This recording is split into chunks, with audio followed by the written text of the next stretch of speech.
And hello, everyone. Welcome to WAFER episode number 3. I'm the W in the WAFER. I'm MrWartburg. Alongside me, as usual, is Mr. Fusion. Hey, what's up, everybody? How you doing? Of course, he's the F in Wartburg and Fusion Entertainment review.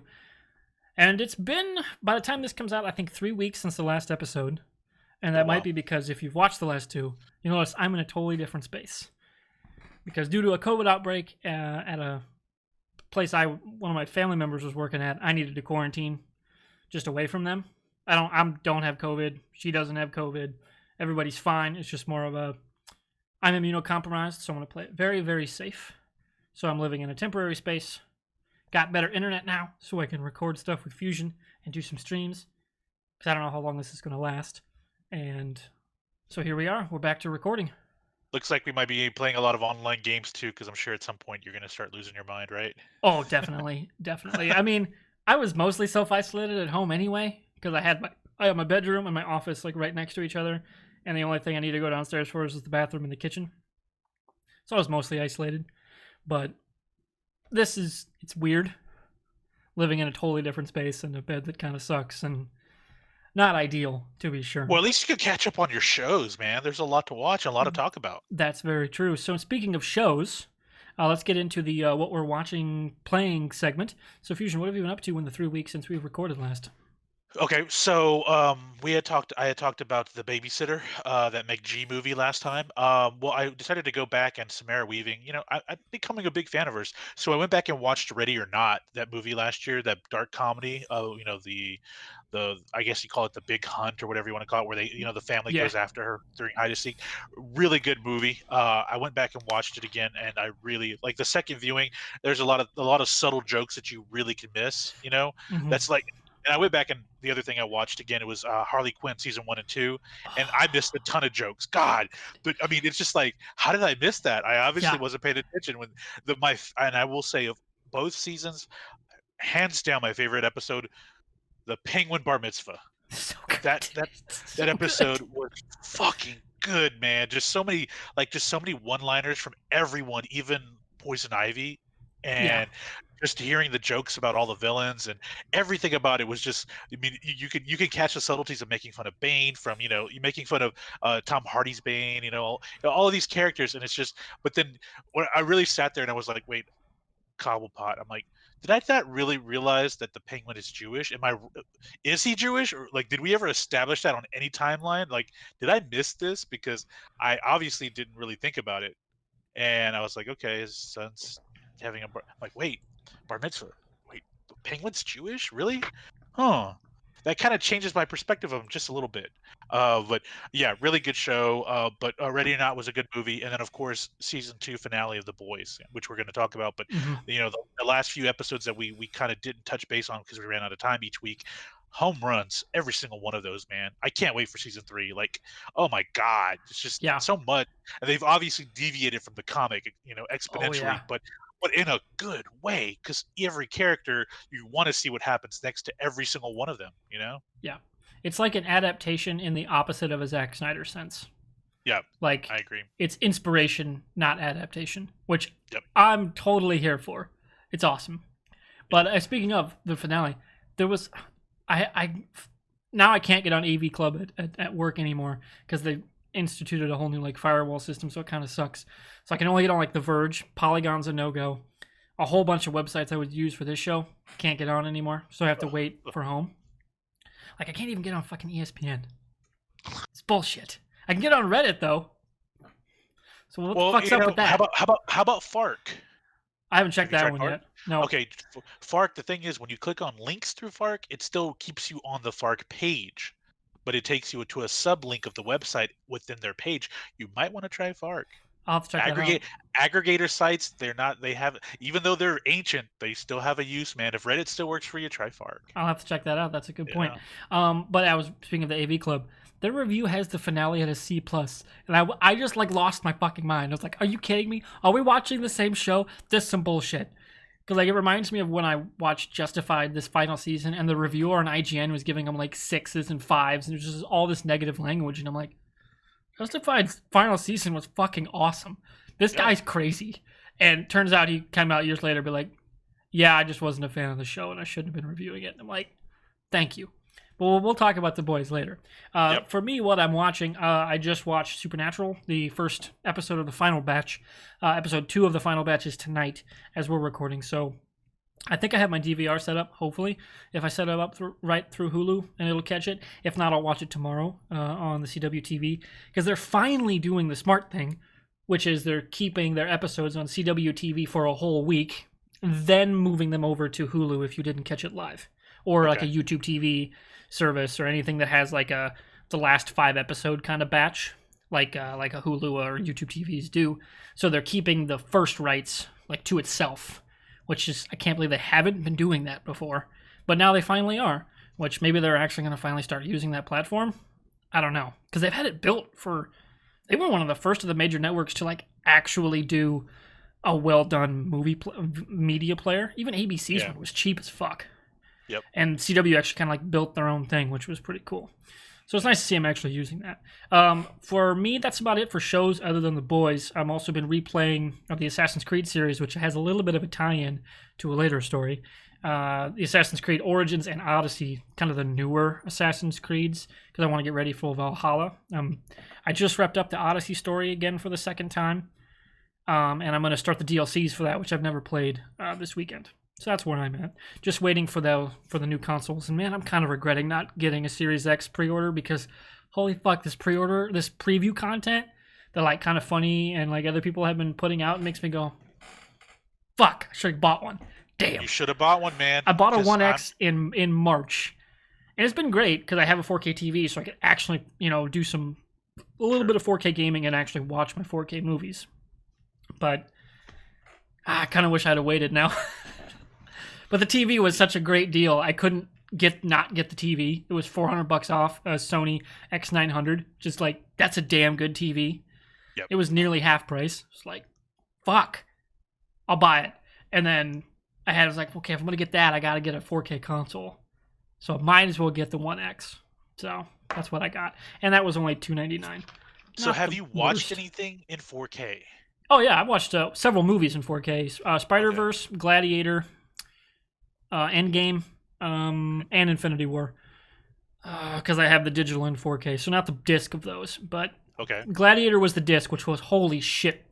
That's a 20-some-year-old movie. Yep. It was amazing.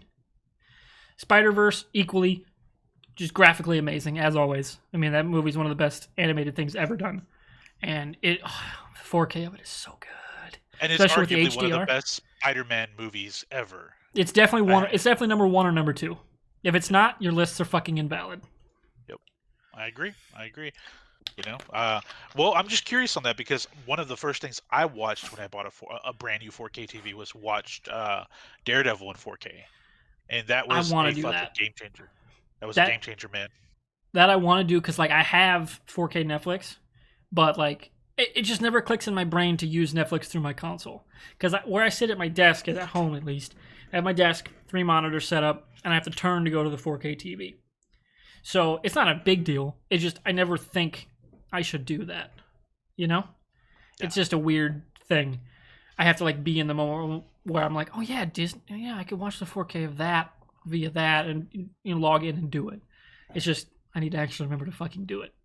So I'll have to put that on my list for things to watch, especially if I ever have to quarantine for like any actual reason, because I'm still going to work, of course, and doing all that. So, but yeah, now that we've gone through what we're watching or playing, let's dive into a little bit of the Wafer Wire, a little short news segments with a little bit of commentary from each of us before we get to our big story, which will be The Boys Season 2 finale. Yep. We're going to start with something that's one of the older stories in the queue, I think. Maybe. I don't know. And that is to tie into where I was playing with the games, which is the Assassin's Creed series. And the news, this is coming from BBC News, that the Gal, how do you say her last name? Is it Gadot or Gadot? Gadot. Gadot. Got it. One of the two. Gadot. Gal Gadot. I think between the 3 pronunciations we just said, one of them is right. One of them is right. One of them has to be right, yeah. She's been cast as Cleopatra, which has sparked some whitewashing claims, and from a historical perspective, claims that are totally off base. Because Cleopatra is, of course, of Greek descent. The Ptolemaic dynasty was from, I want to say, 300 BC. and it only lasted 300 years up until like around CE time, like when the BC timeline comes to an end. Like it was really, there was a lot of changing happening in that 100 years. So it didn't last super long, but it was of Macedonian Greek descent. And of course, she's Israeli, but has some Greek heritage. And if she can play, you know, a Greek Amazon warrior, I think she can play Cleopatra. That's just my 2 cents. So, you know, I was trying to wrap my head around this. Is there outrage because She's not Egyptian. That was most of the outrage. And okay, so she's not Egyptian, but is it because she's, and I don't want to do this, but it's a fair question to ask. Is it because she's not a Egyptian for one, but also of a darker skin tone? Like, is the fact that she's a much fairer skinned Israeli the I reason think why? that's because they're saying white, and I'm like, that is kind of true, but like, she's not Caucasian. But it's Really? well, I'm not trying to be mean about it, but like No. I get she's your no, what I point. mean is like she's generally from the area closer than any other American actress would be, right? So Exactly. are we going strictly for the look is what I'm asking, the color of her skin tone and I think that that's most her of it. features, or are we talking about, you know, because of the fact that she's, you know, from that she's, you know, half of, you know, half of her family, or I think is her dad that's Israeli? Something I'm not like too that. familiar with her heritage. But you know, it's interesting to me because it's fuck, dude. She was in the Israeli military, wasn't she? Yeah. I mean, Yeah. so why are they giving her a hard time? It's just I don't know, man. Yeah. I don't know. Like there's battles to pick and choose when it comes to whitewashing. I get that, like the ancient one in the MCU, you know, Tilda Hmm. Swinton. I'm Exactly. I can see the argument there. Okay, yes. When we talk about Danny Rand and the Iron Fist, I'm like, guys, they're keeping towards the actual original material. So they're what are we arguing about here? Yeah. You Like if know? you want to argue the original material, fine, because some of that stuff was pretty racist. Yeah, no, yeah, no Yeah. arguments there. But they didn't really take the racist stuff and Yeah, adapt it. You know, no, like they really cut out a lot of that stuff. Like his sure. villains and stuff were not. What was one of them, like Yellow Scare or something like that? Like it was very Yes. much just total blatant fucking racism. Yep. It I was just it was yeah white. It was the white kung fu guy, karate guy, yeah versus all of these stereotypical or you know Asian characters. You know, exactly yeah and that was really well. Then again, we're also talking about Luke Cage, who, like, if you read the original comics, it's racist as fuck. Okay, I'm not gonna lie to you. You know, yeah so uh, what you know, and I don't want to go on a big tangent, but you know, I think Marvel has done a great job of really empowering both race and gender in their productions. I'm really like I they're not overly pushing it, you know. Um, in their film and TV productions. I don't know what studio is producing Cleopatra. I I have don't the even know. article here pulled up. Does it say I don't think it who it's does. doing? I don't think so. But then again, we remember who played the most famed version of Exactly, Cleopatra, Elizabeth Taylor. Elizabeth Taylor. You know, Yeah honestly, I mean, all accounts, she wasn't a very good human being to begin with either, behind the yeah scenes. the So drama on that set is fucking legendary. yeah, Like so you know, there's battles where I'm saying I can say yeah, I can understand, guys. This is one where I'm like yeah Dave Chappelle said, pump the brakes, you know, pace yourself. You know, this is one of them where it's like she's a great actress, she's a good human being, you know, and she's got the star power, so and that she's got can't the be star discounted. power. Exactly. And I think she honestly she has the look, you know, a much Hmm. more truer look than Elizabeth Taylor ever had, you Yeah, at know. least So historically from what we know. Now from Cleopatra is what we like know, of the later Egyptian rulers, we never really get a great accounting of who like how she looked because sure, like there wasn't a lot of like there was some statues and stuff, but like you know like a lot of that stuff is exaggerated. I mean, sure, even though a lot of the older pharaohs, it's all you know idealized, you know because they were like living, you know, not quite living gods, but like they were, you know, like they were, you know, put on this pedestal. So all the sure, stuff about them that we have historically is, of course, greatly exaggerated by the people that, you know, made the statues and did the, you know, sarcophaguses and stuff like that. The one thing that, to tie back into the games part of this for the AC Origins, is where Cleopatra shows up. And this is a problem with Cleopatra historically and adaptation, is they like portray her as this like like a lot of the Greek stuff that comes out with her history is like, oh, she was just this like wanton, basically, for lack of a better word, whore who was like Yeah, trying, like selling herself out to all these rulers to get them to come to Egypt and save her, her sure. ruler or her, her rule. And historically, that's not accurate because like a lot of the major historical research is like, yeah, she was probably a virgin, and like 'cause she was a ruler from such a young age that it probably never happened, and it was never something that was like an actual matter for her. So I'm curious just because that's where, if anyone wants to really nitpick on the is this right part, it's on the is it historically accurate, like even a Sure. little bit. Because definitely the Elizabeth Taylor version was not. No, But that was also like the golden age of Hollywood where they didn't give a fuck about that. that's very true. Very true. I mean, they don't really now that much either, but they do a little bit more now, at least a little bit. They make an effort, but Yeah, there is that they at least there are paid lip there are service yeah, to yeah, it. there's inaccuracies for the sake of the actual production Yeah, itself. and that's a given in any like historical retelling of something. Well, I mean, like you brought up Gladiator, that's a perfect example. Yeah, like that's Um, a historical fictional version of Rome, but also yep, done rather well. yeah, it's done well, but like the story goes, is it Commodus that Joaquin Phoenix plays? Commodus Caesar? Yeah, Okay. Marcus Aurelius Uh, actually like was no, like no, he that. was. His adaptation was pretty on point. But Commodus didn't die the way you think he did. He got, from what if I remember correctly reading, he would actually go out there to the Colosseum and fight some of the soldiers, and one of them broke his back or broke his neck, and that's how he died. Or they injured him, and over like a period of time, he got really sick from the injury and died Yeah, from infection. I think that's what happened. But it's just we have to change the story up for the yeah, sake of creating a protagonist and an antagonist and selling tickets. Really. exactly. Yeah, this is one where I mean I understand we need to cast an African actress. It's like I don't know a whole lot about Cleopatra. Honestly, I know of Cleopatra, but I haven't. I can't Yeah, say that I've dived deep into the books written about the research done and what accuracies we do know about her and her life. I don't yeah, really know. So, but I will say this is one of those where it's like to me, it's just I think she's a great cast because star power, like you said. But I think we need to pump the brakes a little bit. We talk about moving forward culturally with a lot of our characters, and I agree with that to the extent. But I also agree with if it's a good source material, like just like with MCU comics and stuff, we want to keep with it as close as possible.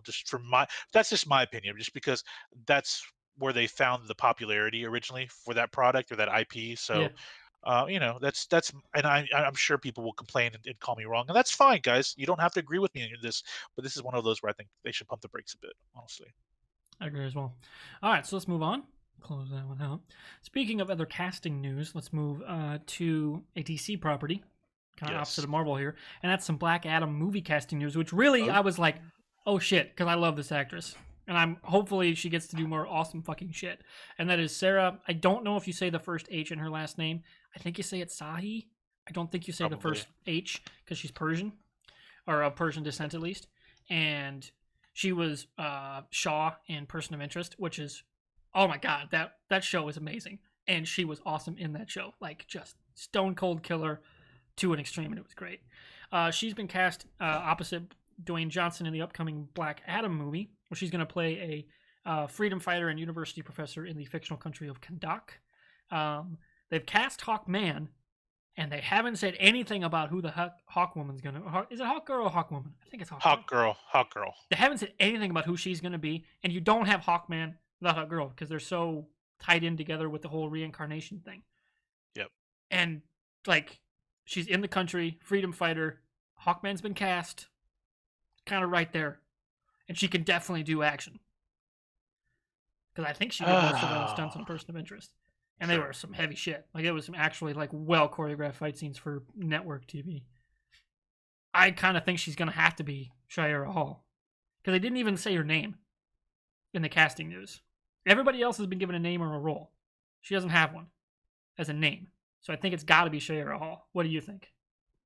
So are we going with the Halls as Well, the incarnation of the whether Hawk and it's Hawks? the Thanagarian name or the reincarnated human name, Sure. either way. Well, what I think is they'll probably be Thanagarian just because we're going to be talking about. I'm sure a large portion of this film is going to be ancient Egypt or Hmm. the ancient times. Is it ancient Egypt? Is that where they're going to place it? I think. It's this is actually going to be set in the 50s with flashbacks to before. Okay. Okay. So it's Justice Society. Like Dr. Fate's going to be in it. Okay. I'm hoping they set up Martian Manhunter as like a guy that's been on Earth for a while. That would be Sure. cool as fuck. Because he Sure. would be a great through line for a lot of their movies.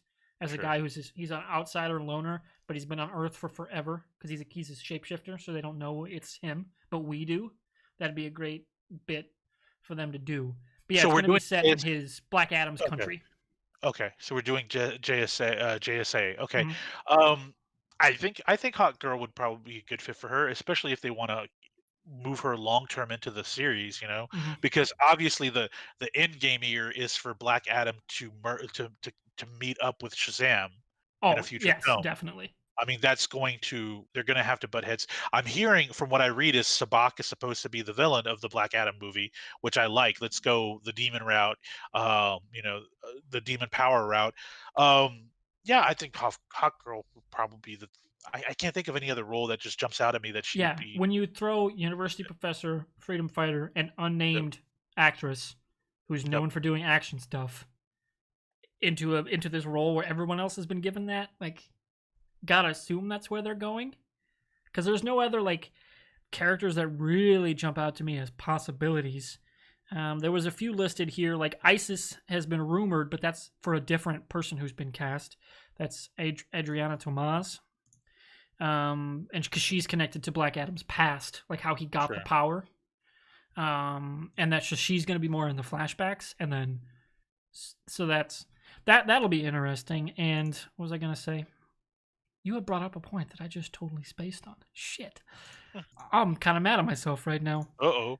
Atom Smasher's going to be in this movie too. Forgot about Yes. that. Okay. Atom Smasher, Now, ATOM, Atom now, Smasher, and Black Adam. did they cast someone specifically for Dr. Fate? I thought I saw that. It's linked here. I'm on the screen rant. Because they could wow us and throw us a curveball, and she could be the Dr. Fate. So Aldous Hodge, he was Okay. one of the characters from my reference on Leverage. Okay. He's Hawkman. Yep. Noah Centineo, how do you say his name? He's going to be Atom Smasher. I've only seen that character once on Smallville. Yeah, I don't see casting news that I've been confined for Dr. Fate, but Okay. that's possible too. I didn't think about that. I mean, it's possible. I can because that's a character where they've had both male and female versions Mhm. of the Yeah. character. I'm trying to think here. Aldous Hodge. He was MC Ren in Straight Outta Compton for the older crowd. Yeah. Yeah. Actually, I thought he was great. I thought he was really good in that movie. So yeah, I think Hawk Girl probably will be the default here, but I wouldn't. Don't be shocked if it's a curveball and she is Dr. Fate. That'd be cool. Actually, no. Is it not Dr. Fate? Am I getting my doctors confused? Is it Dr. Dr. Light? Fate's the helmet. Yes, Dr. Light. But what I'm saying is, Yeah, that's was the there a Flash female villain. version? Yeah, was there a female version of Dr. Fate, or am I There getting has that been. confused with this? Smallville Okay, had Chloe be Dr. Fate, okay. like in the later That season. that would be interesting to me, but I think going with Hawk Girl would probably be the default just because of the action heavy side of it. Yeah. Yeah, freedom I'm just fighter. psyched they're being like, fuck it, let's get real weird. Justice Society, let's go. Like, No, it's I love yeah, that they're man. just being like, DC's attitude lately is just like, fuck it. I kind of like it.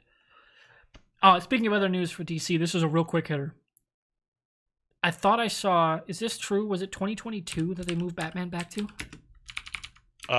Yes, they moved it to 2022. Yes. It's going to be done for 18 months, and we won't get to see it. That was announced, I think, a couple months ago. No, it was announced. It was after our last episode, I think. Well, not our last episode, but it was definitely. It may have been the last 2 weeks that it was announced. It might have been the night we recorded because it was October 5th. What was October 5th? 10 days ago. Yeah. March 4th, 2022. Yep. Fuck. It's going to be done for nearly a year and a half, and we don't get to see it. After that, Well, just lit the internet on fire trailer, we won't get to see the movie for forever. they recently restarted up production, didn't they? With Yeah, they restarted after everybody came yeah, back from the COVID. Yeah, Pattinson Pattinson. Yeah, recovered from COVID. yeah, Yeah, man, I think about this one. It's just, I mean, the best thing they could do is, um, I don't know what this means for the HBO Max series, yeah. Because like the that's Batman. got production timelines and like pre-production crew and like how's all that going to work with HBO's lineup? Like it's Yep. so weird. It's very weird, so I'm curious what it means for the state of that show because the show is not a tie-in, correct, at all? It's Not in a the same prequel. Yeah, prequel to it's a prequel to The Batman, which is what we're exactly. gonna get in 22. Okay. Now So, then again, maybe that gives them more time to do that. Like maybe they'll just fuck it. We'll have it done before, like way before, yeah. Hmm, which would make sense because the sets and stuff sure, are all there. sure. Yeah, it's a tough one, man, just because we've been clamoring for a new Batman movie for a long time, and then Yeah. everyone was very skeptical when Pattinson was cast and, Reeves took over For the record, I was not. I thought he'd be great you did. I was very skeptical because because his indie work is amazing. So I was like, he's gonna be I'm not a great. bad I'm not a Twilight person, of course. It should go without saying. I'm I not a don't know Twilight fan. anybody that is. But I was skeptical. But watching that trailer, I was like, it's visceral, it's raw. That's what a origin or early Batman movie needs to be. Like Hmm. he fucks up a lot, and that needs to be part of his whole growth process as becoming the Dark Knight. He accidentally kills people, or something happens where people die because he fucks up. We need to see that just because it shows you how he builds to his core values as a vigilante. Yeah. Instead So. of saying I'm vengeance, Uh, you'll see how he becomes the guy that says I'm Batman. yep, Instead of just getting exactly, to say that in the first movie. Like exactly. Nolan got away with it because Nolan is a great filmmaker, but he shouldn't say I'm Batman in the first movie. Like No, you got to earn that. If you're yep, not Kevin Conroy, you got to fucking earn that. All I right. agree. I agree. But yeah, it sucks that it's getting pushed back. But COVID's screwed up a lot of stuff, man. Last time we talked about the Marvel timeline being shifted to next year, and I mean, it's we given what's going to happen, what could happen the next 6 months. We have, especially as we go into wintertime, we don't know. These timelines could get pushed again. Hmm. They're talking about Wonder Woman 1984 pushing out to becoming a streaming only release because Yeah. they're just tired. They're tired of just sitting on these productions because they spent so much money on them. Hmm. So, at some point we have to really see how long they're going to keep pushing things out. And I think the scary thing is that what's going to happen to movie theaters going forward because Yeah. it's going to be a long time till And people are going to want to pack a theater. that's not even talking about right before COVID hit. That Supreme Court case said, "Hey, movie companies can own theaters again." Like Disney, Universal, they because back in the 40s that case came out. I can't remember what the case name was, where they had to create a separation between movie theater and movie company. So you had to have competition within the movie theater space. That's gone now. So like in the post recovery of COVID, do like all the movie companies get together and be like, "Fuck it, we'll just make a theater chain, and Yeah. you have to sign X number of deals or whatever to be in this company, like that we create."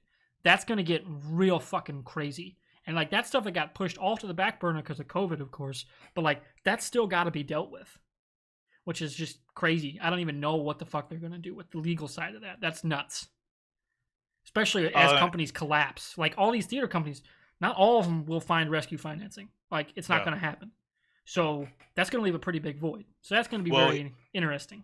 first off, it was the 1948 U.S. versus Paramount Pictures. That was It the was case. Paramount. That's what it was. The other thing is that now that production studios can now own theaters again, here's the main thing: is conglomerates like um, AT&T slash Warner Brothers, Universal, Comcast, whatever their banner is, Hmm. and Disney, they may start buying up theater chains and just sitting on them. Yep. Uh oh. I can hear you if you wanted to vamp. I just got to No, no, blow my no. nose. Oh, you do your thing, man. What I really think is because they have cash balances in place, they can they can purchase these theaters and sit on them for a year and a half and see what happens. And, honestly, they can get them at discount. It sounds like, I think I don't know if it's Regal or AMC, whichever one. There was rumors last month about them circling the drain at this point. So, honestly, we may see these big media conglomerates once again buy something else. Disney, they've shown that they diversify their portfolio. You know, Yeah. they're diversified in ways that the other IP owners are could only dream of. They have fucking parks, hotels, airlines, you name it, they've got it. So I can really see. Those big companies with big cash balances buy out these theaters to rescue them, and they just sit on them for the next year plus. Hmm. Um, Speaking of yeah, I can Disney, see that happening. So that brings me to another one of the news stories here. let's go. That is the from The Verge that Disney's major reorganization is good news for anyone who loves Disney Plus. Tagline: Disney Plus isn't just a future; it's the future. So earlier this week, Disney kind of publicly went through a major reorganization of its entertainment media side. So meaning streaming, box office production, things like that. They announced it as a strategic restructuring of its media and entertainment divisions. To quote the article that says, it positions the company to more aggressively meet its audience where they are, at home, streaming shows and movies to their TV. Under the new organization, Kareem Daniel, an executive who oversaw like their products and games side, is moving to oversee all of Disney Plus. So that's an interesting move. Let's see. The goal is to empower individual studios and network chiefs to decide where their programming should go. Like, is it going to go Disney Plus? Is it going to go TV side via ABC or Hulu, or is it going to go to theater, like limited run type stuff? That's according to Disney CEO Bob Chapek, which he told to CNBC. So, Fusion, what do you make of the Disney reorganization? Um, it's in line for what the Disney company does, which is they survive and they adapt. A lot of people don't know this, but when was Disney World opened up? Was it in the Orlando park? When was that opened up? Well, anyway, I can't think off the top of my head, but not long before they broke ground on that park, they were struggling as a company financially. Mm-hmm. Even though Disneyland was doing well, they were struggling. They were on the verge of filing for bankruptcy, and Disney World saved them. So it was very pivotal for them to kind of pivot into different areas and, like I said, diversify their portfolio in terms of their offerings that the company, whatever they dip into. This is not outside of the norm for Disney. They're a company that they the trademark of Mickey Mouse has long expired, but they've been able to renew it several times, and it's coming up, I think, in a year or two again, which they'll renew once again. They know how to adapt and survive, and they know how to get by, and they know how to go with the changes in terms of like what viewers want. I mean, you think about it, in the 80s when I was a little kid, it was all about cable television was huge, and the Disney Channel was the shit, for me as a kid. And what did they do? They said, okay, we have the Disney Channel, but we still offer parks, theme parks and movies, but let's also put stuff on network television. They were Mm-hmm. really big about that. They were one of the first major media companies to really get into their website too. Yeah. um, I think this is par for the course for them. I'm not shocked that they're gonna restructure things to focus for the future of everything being online. I think all we talked about this in a previous episode. They're very happy with the results of Mulan's financial success. They reaped it 100%. They didn't have to share this with box offices at all. Mm-hmm. Same thing with having cable television channels. They may think at this point, screw cable television because we have to pay, a dollar for, whatever viewer on our net to Comcast and, to Spectrum. Why bother doing that when we can just put everything on our streaming network and people access it anyway? Yeah. You know? And advertise the fuck out of Hulu for ESPN. Yep, and here's the other big thing. What they may do as well is partner with mobile networks to reduce data cost. This Mm-hmm. is what Netflix did with T-Mobile. I can see them doing that with Verizon and saying, you purchase a plan, a contracted plan, you get the Disney Plus Well, network that they did that right data free. away. You got Was it? Disney Plus. If you have Verizon Unlimited, you get Disney Plus for a year. I don't Okay, know if that's that's this. still an offer. It was when Disney Plus launched last fall. Okay. Well, and even for the past 3 years, I've been a part of T-Mobile's plan. 4 years now, but for the last 3 years, Netflix has been free data. I'm not talking about getting the sub for Yeah, free. I'm talking about the yeah, data, the data yeah. portion. You can stream it on your like, whatever wherever you pay for your Disney Plus account, but you get the data for free. I Mhm. could see them locking in long term with a mobile carrier, and that'll be that's what they're going to say. Hey, this is the future. You know, you can watch it on your phone or on your TV for free, without having to worry about data cost. A few other tidbits So from the article before we move on. They're basically now have two like revenue divisions that they're like pushing to grow. So that's of course sure, the Disney Parks, and I believe the other one is now called Media and Entertainment Distribution Division.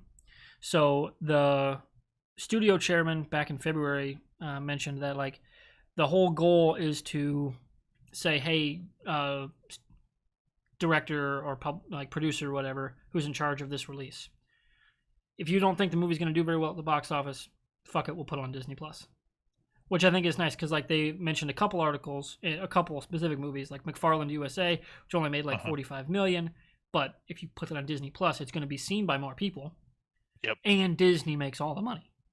yep, So that makes a lot of sense because they're up to 100 million subscribers right now. Now, obviously, not every one of those subscribers is paying front price at $7.99, but sure, that's still a shitload of subscribers. yep, I mean, imagine if they were doing that at $10 a pop, not 8. Like that's a world of difference, yeah. and it's only growing. Let's say Disney across. Oh, that's across all of its streaming platforms. 60 million alone on Disney Plus. So that's where it's at right now, at least from the numbers that were reported. Of course, I don't Can think you they have to you report think? to international Oh, numbers. yeah. Let's just say in total actual paid accounts monthly, even if it was at close to 50%, you're talking about damn near half a billion monthly, It's monthly nuts, for just just nuts. plus subs. And Good that's God. just the subs. Let alone if they put out Black Widow at $30. Like that's nuts. Yeah. That's crazy. And Jeez. you know they're going to get a Well, nice big bump at the end of this month when Mandalorian drops again. of course, traffic's gonna skyrocket. I got to start that, by the way. I have to watch season 1. You need to watch season one, It's on man, my and weekend plan list. watch it in HDR in 4K because it is I didn't bring beautiful. my TV to my setup though. Oh no. I just Oh. brought my monitors, Okay. which is a nice setup. It's just not a Yeah. 4K setup. Yeah. Yeah, no, this is on par for the course with Disney. Like they're seeing that the changing of the times once again, and they're adapting to the changes, which is what they do best, man. Speaking of adapting to change, I got this one, literally like 2 minutes. Then we got to move to the last one, or Sure, the transition one. let's go. Uh, Also on the verge, GameStop will reportedly get a cut of Xbox games, even if you're not buying them from GameStop. Now, a couple weeks ago, GameStop and Microsoft put out this announcement that like GameStop is transitioning their backend and cloud infrastructure to Microsoft's systems. It's basically to help them like clean everything up and get everything running more efficiently. Because honestly, their website's shit. Their tracking system apparently is like industry like malpractice almost, according to some people. Like it's bad. So they're just gonna pay Microsoft to fix it. So the question, according to again the tagline of the article, the question is how big a cut. Now, public earnings reports haven't come out of. Obviously, this is such a new deal that we don't have like a real idea of how much money they're making. My take on this story, of course, GameStop doesn't have a great rep with gamers, and Microsoft's all about the gamers. So I was a little surprised, but then also it can't be that much of a cut because that makes no business sense. So I think this was more of a sweetener of a deal, just to get the deal Sure, done type thing. sure. So it's probably not going to make any lick of difference in GameStop's inevitable demise. Might slow it down by like 2 months, but it's a drop in the bucket. Sure. That's my takeaway on it. But what do you like? What do you think? Just like I don't know if you heard this before today or what your takeaway is. I think I called this a couple months ago when the CEO stepped down and they hired a new CEO. What's his name? From Nintendo. I forget his name now. Oh, shit. I forget his name. Anyway, Oh, he's on the board. I don't think he's the CEO. oh, he's not the CEO, but he's on the You mean board. Reggie? Uh, Yeah, yeah, he's on the Reggie, board. Reggie. Yeah. Okay. So what I think is going to happen is, and I called this months back, they're going to pivot to be a online model very similar to a Steam or an Epic Games, and that's what's going to keep them around for a few more years, probably another 3 or 4, maybe even 5 years. This deal with Microsoft, it's just to stop the current bleeding because they've been bleeding for what, the last 3, last decade plus. They've Probably, been yeah, at bleeding, least since but the the end of last the 360 generation. but the last 3 years, they've been in really, really, really bad Yeah. shape. And then I think this is necessary, and I think Reggie was a part of this whole thing about them shifting their mindset a little bit because, when the new consoles come out, they have digital-only versions, Mhm. and if a lot of people buy those, you're gonna have to start seeing less you're gonna see less and less physical media, which is what Microsoft and Sony want. They've been wanting for the last decade plus, honestly. Speaking of, I forgot to bring this up. I'm curious if Sony has a similar deal with the digital version because Maybe. is that something that's like, hey, we want the console in your space, but here's a nice little cut for like X number of months. Yeah. You know, I'm curious if something like that's on the table for Sony, and we're just not hearing about it. Yeah, I don't know. I'm sure we'll probably hear about it at some point here as we get closer to launch. But I think this is just gonna. It's they're still hemorrhaging money. I mean, Yeah, they're not hemorrhaging money. They're just not making enough money. Let's put it like that.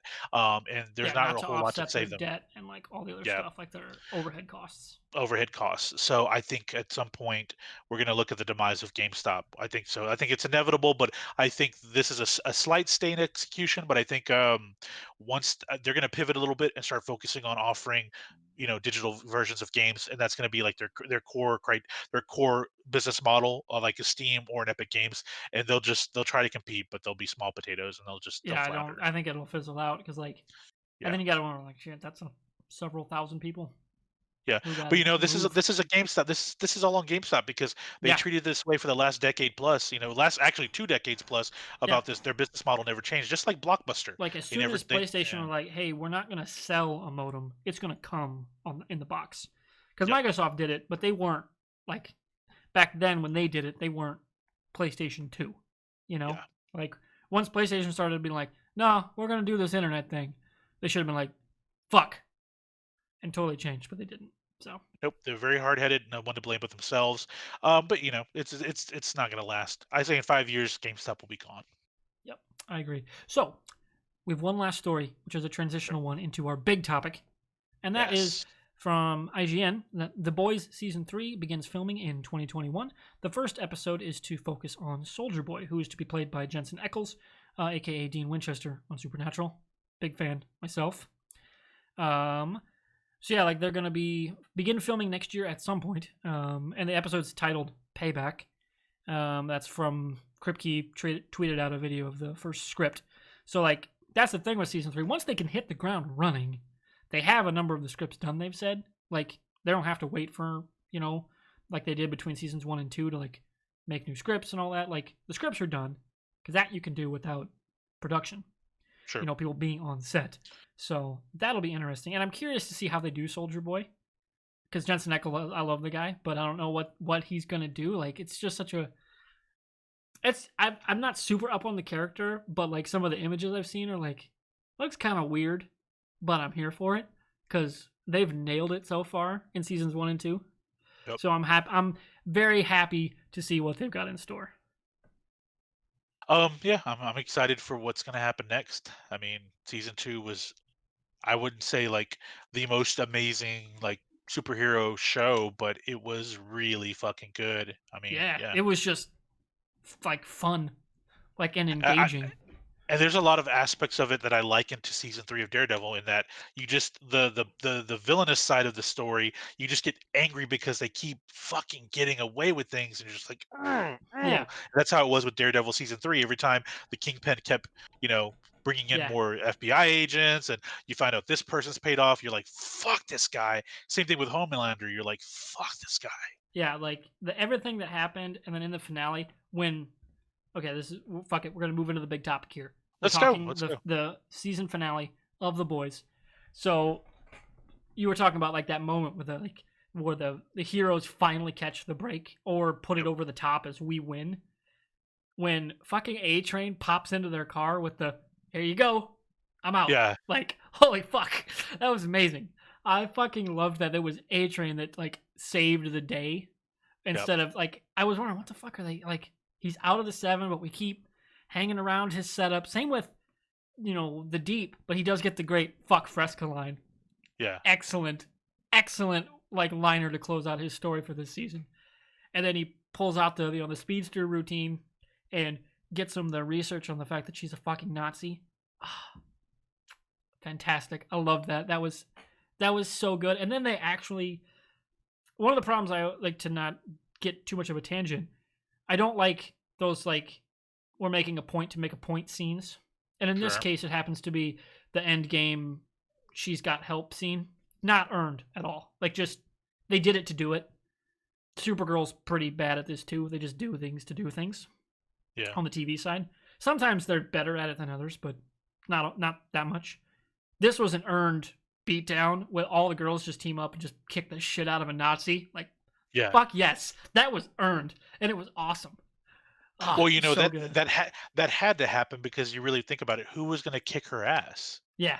There was no one really it can't be one of the boys because none of them have powers, you know? Exactly. And so is it going to be Homelander? Is it going to be Black Noir? No. Okay, well, it had to have been.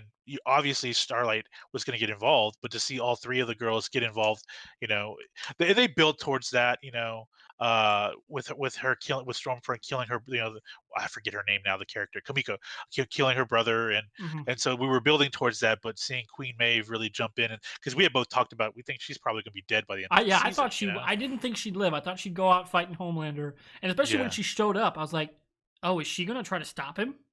Yeah. When he's going after Billy, and I was like, oh shit. Okay, they're keeping her around. Now I'm I'm even more interested. Yeah, because apparently someone has said that one of the producers said, get ready for season 3 because Homelander's going to be a lot more homicidal, and I'm like, the fuck, how can we do that? Like, this guy, I don't know, dude. Like, what's gonna happen next? Is he gonna by day be Homelander, by night become his own vigilante? I mean, his own supervillain? Like, shit, is he gonna split personality and just become Black Noir? I mean, I don't know, man. Like, it's just like there's a lot that can happen there. But you know, I really enjoyed this season. I really enjoyed the season finale. Character development. You know, Victoria Newman being the head exploder. I thought it was gonna be Stan Edgar. That was me. Yeah, I could have seen that. I didn't see it being her. I knew it was someone we've seen because like don't. That it was reveal, obvious. That reveal can't be someone we don't see. And it's obviously not a super that has an additional power. That wouldn't make sense. Yeah, like you need to set that reveal up in some way, unless you follow it up in later episodes. But I'm curious who's actually controlling her. Yeah. And I believe we were talking to Chris about this. I'm like, oh, they know. Like the guys know. Like there's no way Campbell goes to work for her and doesn't kind of know. No. Yeah, the way it ended with Huey joining her staff. Yeah. It's obvious that because the boys are now being paid by the government, why would at the moment where everything is clear for the boys to really go out and do what they want to do, would he outright just up and leave the boys? Like just outright leave, you know, and just not work with them. No, this is a setup for them. You know, he and Billy Butcher have decided, look, you're gonna quote unquote take time off, but I think Butcher probably realized it was Newman the whole time. And especially like it's the court, like it was the congressional hearing moment where Grace like gets her out, but then you got a question like, okay, well, why didn't you die? Like, you're the one who was really pushing this the hardest, and you didn't die. Yep. So you like, I would want to see a reveal where she thinks she's won, and then fucking Grace Mallory walks in the door and is like, "Bitch, we got you." Yeah. It's gonna be great. Like, I really dug this season as a whole. I don't think it was quite as strong as season 1 because season 1 was just so much different than what we'd seen for like any superhero television. Really, like it was dark and fucked up, but like still fun and like still had like a lot of heart to it. You know, like. So it was just the same, like different thing. And plus, you could binge it all, which was really nice. Yeah. But I didn't mind the weekly release because it definitely drove engagement week to week. Like, it was prestige. It became now it's not just this fun show; it's prestige viewing. You know, like because we don't really have a show like that right now up until Mandalorian drops. You know, there's not, especially as productions dry up. Like, spacing matters right now more than ever for studios. Yeah. And I assume The Expanse is going to be the same way. We'll get 3 episodes, and then, you know, we'll go each episode from there. Which, oh man, I watched the trailer for season 5. Oh my god, I'm excited! It's gonna be great. I can't wait for that show, and I have some guest ideas for that show. Okay. That'll be great to get on. So what are your takeaways from season 2? Okay. Season 2. I gotta ask this because I don't think you and Chris in our little offside chat. Did you catch the Star Wars reference? Which I Okay. I When heard when I the saw. when the girls were beating up Stormfront, did you see what she looked like? She looked like Anakin out of the lava lake coming out of Oh the yeah, pit. when she's like lying dead. Yeah, because she has her arms, one arm and both legs cut off. I thought they were both arms gone. I thought it was just one arm. I thought it was one arm and both legs. I didn't see the other arm. I I for some reason, but then she looked a lot like Anakin to me, and so I was Yeah, like, okay, I like that little Star Wars like nod to Star Wars there. Yeah, I may be wrong. She may have had both arms missing, but obviously, robotic Stormfront's going to play a key role in next season. Um, but yeah, um, this was a very interesting season because we had talked about this how season one had the deep, and I thought that the difference between the comic and this was he plays a bigger role in the show, but it was gonna be weird because of the fact that it was about sexual harassment or sexual assault of women, but there was gonna be some type of redemptive arc for him, but it ended up his redemptive arc was overtaken by A Train, which is what I liked. I liked that. I yeah, liked that aspect of the story was, he's trying to go through his redemptive arc, and here's A Train like, okay, I need help too. It's like, all right, buddy, come along with my redemptive arc. And along the way, it was like, you know what, fuck you, I'm taking off. I'm taking this arc yeah. myself. Like actually, kind of redeeming himself a little bit. Yeah, Whereas like the Deep is doing it purely manufactured, like it's all and fake. selfishly, Doing it for selfish reasons, Yeah. and but still aware he's being used. So that's what Yep. kind of makes it worse. Like he's not been suckered in. He knows. Whereas like A Train's like, okay, I'm not cool with all this. Fuck it, I'm gonna help the good guys and then also help myself. So it's selfish, but like Yeah. actually helped. Stopped a Nazi.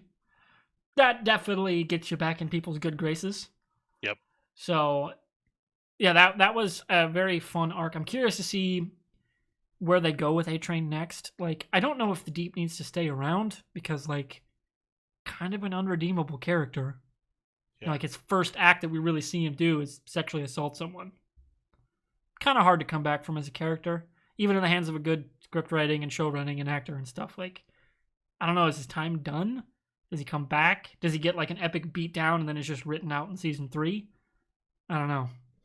Well, I think his probably it won't redeem him outright, but I think the big moment will probably be he'll probably confront a Homelander at some Yeah. point, and his end will probably come at the hands of a homicidal Homelander, and he'll stand his ground and do what he can to fight him, but ultimately he's going to lose that fight.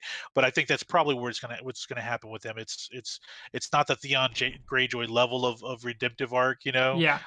for the The Game guy of had to Thrones be fans. mutilated and tortured for years. Yeah. Like, Uh, but this guy, I mean, you could only go so far in terms of redemption for this guy, especially in our, like we mentioned this currently with our society with the yeah, whole Me Too movement. It's really like, are we really going to do that? For a white guy, a white man, like we're going to say, hey, you're gonna go save the day, and all of a sudden all is forgiven for what yeah. you've done to these women. No, I don't think that's going to happen. But I think there's going to be some more to his story. But I don't see usage of him after season 3, like past season 3. I don't. So speaking of he's gonna die, I see this is kind of a predictive part. I see season 3 ending, Homelander bloody again, but he's sitting at the Oval Office, like he's Okay. killed, like he's taken over, like because wasn't that in the comics? Like he's in the Yeah. Oval Office, and like that's Yep. where the reveal happens with Black Noir and everything. Yep. Like so he's gonna like there's gonna end with Homelander like declaring martial law around the country and becoming, you know, the de facto military leader of the country. Sure. And now it's like up to the boys to save the world. Okay. Which I'm curious, like, which of the boys isn't going to make it because I don't know if everyone sticks around. Sure. Like especially with Mother's Book, his quest's done. He's back to his family. Like Vought's been taken down a level.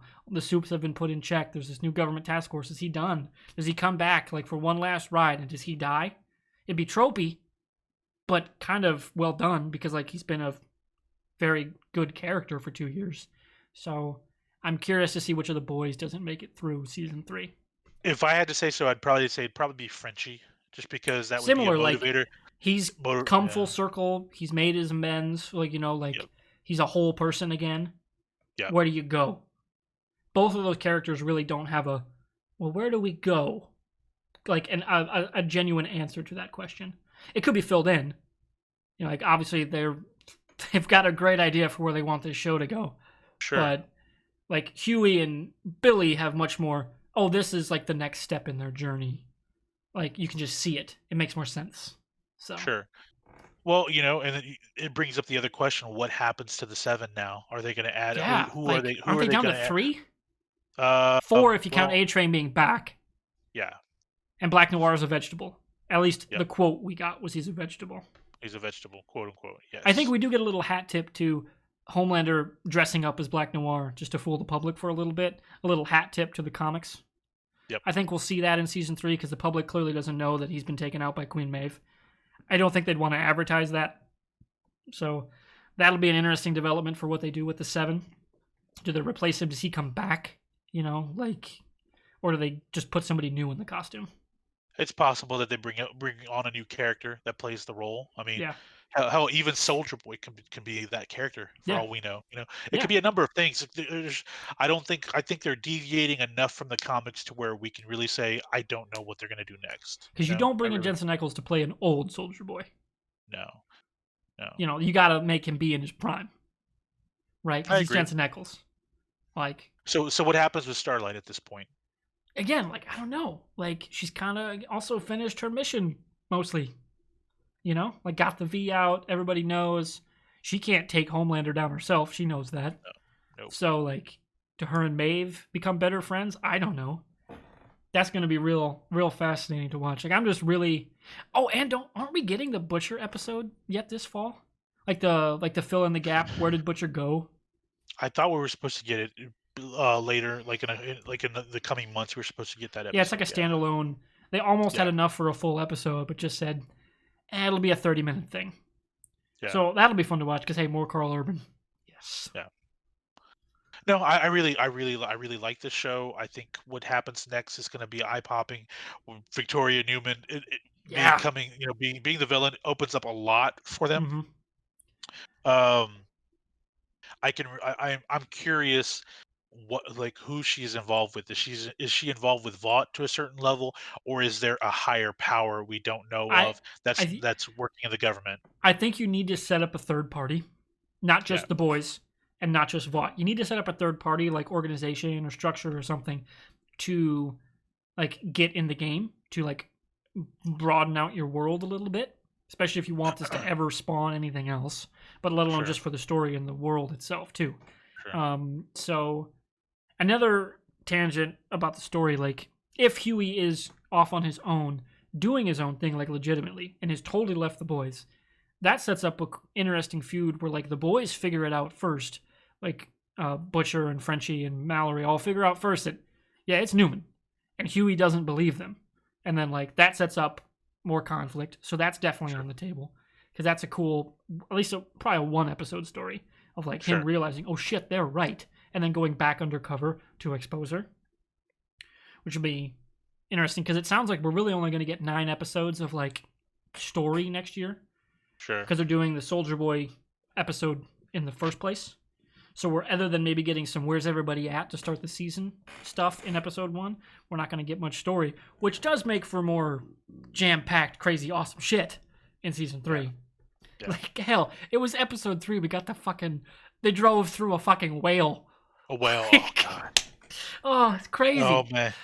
When they set it up, I was like, oh, this is where the guts shots were from the trailer. Fuck. And when he puts the throttle down, god damn. So good. So good. It's just there's it's funny because that episode and then the mental hospital episode were some really big like what the fuck moments were in those episodes. The Mr. Fantastic's dick. Yeah. Oh my god. Oh, good. That's where I'm like, that episode made me go, okay, seriously, James Gunn and Eric Kripke need to make something together. Because the way their brains work, the way the shows and movies that they run, fuck, that'd be amazing. If they actually got together, they could do a movie version of The Pro, which Yeah. would be a good Amazon film because it cashes in on this whole darker comic book Yeah. hero story. Yeah, that would I could see them working on that NS title. Like that would be something that this because it's just like this is an NS title. That would be Yeah. something that I could see them both really getting and running with. It just depends on who they cast as the pro. Like who would be that person.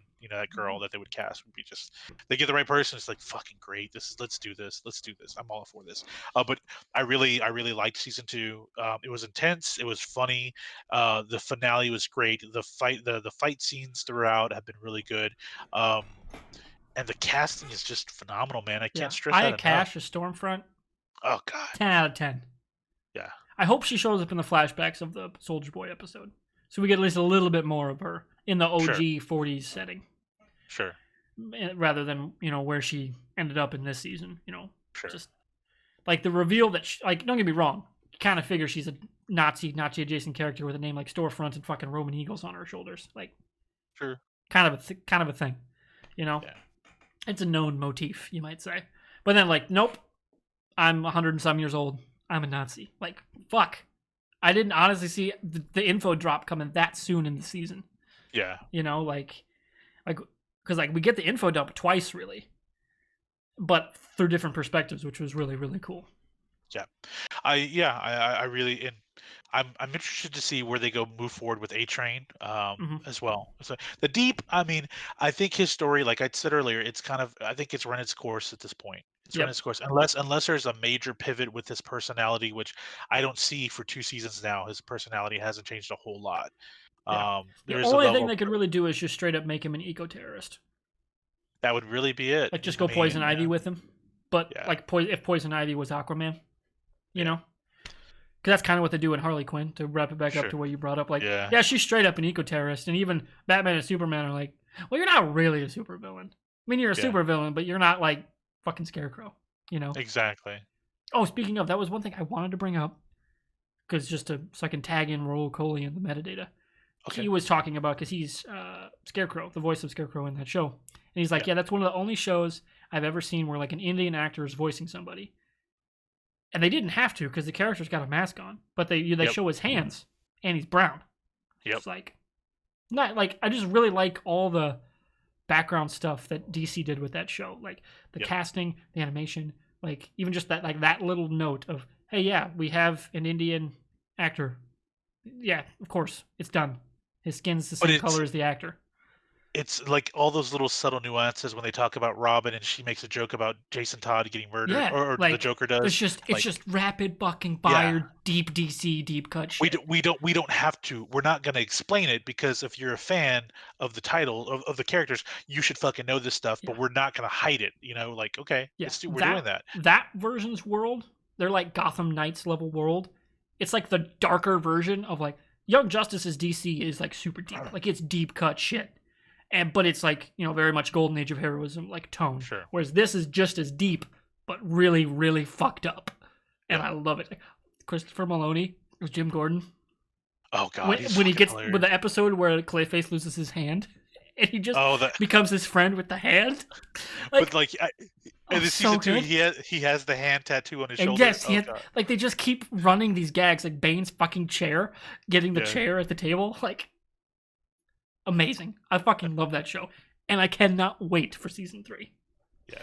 But I don't want to get on a whole other tangent again, because we just wrapped up our main No. topic. Sure. Boys season 2 is amazing. If you've never watched The Boys, binge them both.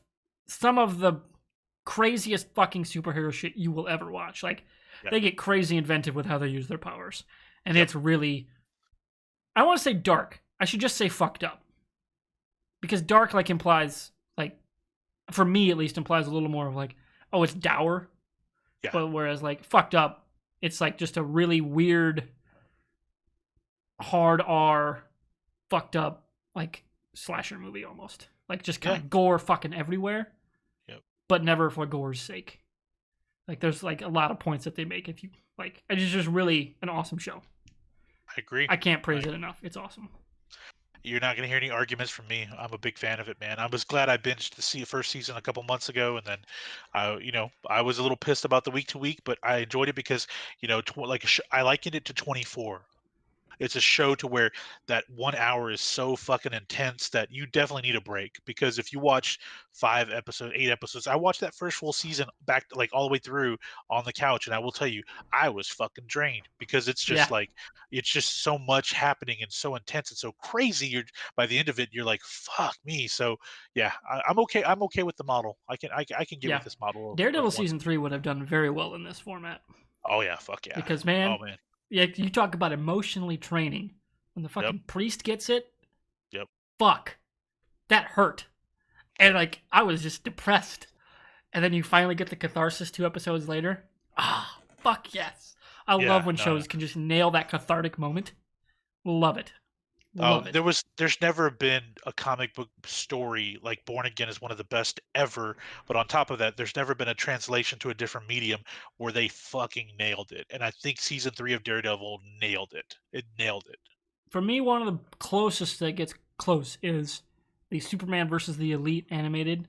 They actually really nail Superman's speech at the end about Okay, how yeah, like that's fair. dreaming in the future is important, and I'm Sure. not gonna kill because I'm just not going to. Like they Sure. fucking nail that. But it is a cheaper animated production. I really, Sure. seriously, DC needs to do that story live action with Henry Cavill. He'd fucking nail it. Just my 2 cents. But And he still wants to be Superman, you know? He still wants to be that'd be a Superman. great way to reboot him. Give him the beard, make him super dad. It'd be awesome. Yeah, there you go. Okay, that's it for episode number 3. We're gonna be back with Done. episode number 4 in a couple weeks. I don't know Yep. if I'll still be in this space or back home. We'll find out when you watch next episode. Be sure to like and subscribe. Hit us up on our individual Twitters. He is at It's Mr. Fusion. I'm at MrWartburg. The links will be down below, per usual. Let us know what you thought of the episode, or if you have any quibbles with our points, and we'll maybe talk shop down there. That might be fun. So, see you around, Internet. It's been an interesting last 3 weeks since the recording. Yes, it has. Take care, guys. See ya.